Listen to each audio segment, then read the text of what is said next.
তাহলে 3 দাগের অঙ্কের থেকে আসল পেলাম 960 টাকা, আর সুদের হার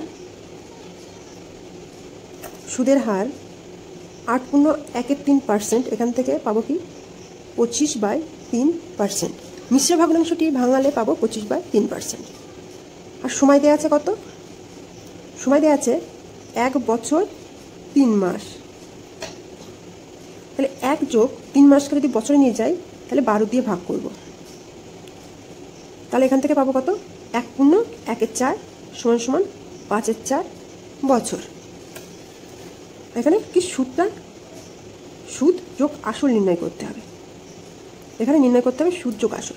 তাহলে প্রথমত সুদটা বার করতে হবে। সুদ বার করলে সুদ আর আসল যোগ করলে সুদ আসল পেয়ে যাব। সুদ আসল বা সববৃদ্ধি মূল। তাহলে আমরা জানি সুদ I = P/T/100।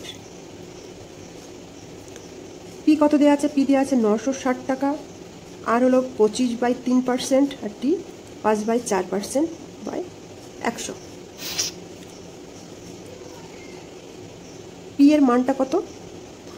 পি 960 টাকা, টি 5/4 বছর, আর 25/3%। এখান থেকে কাটাকাটি, একটা শূন্য কাটা, 4 × 24 = 96, 3 × 8 = 24, আর 5 দিয়ে 10কে ভাঙালে হবে, 5 দিয়ে 10কে কাটা গেলে 2, আর 2 আর 8 4। এখান থেকে কত পেলাম? 4 × 25 = 100 টাকা। এবার এই সুদের সঙ্গে আসল যোগ করলে আমরা সববৃদ্ধিমূল পেয়ে যাব।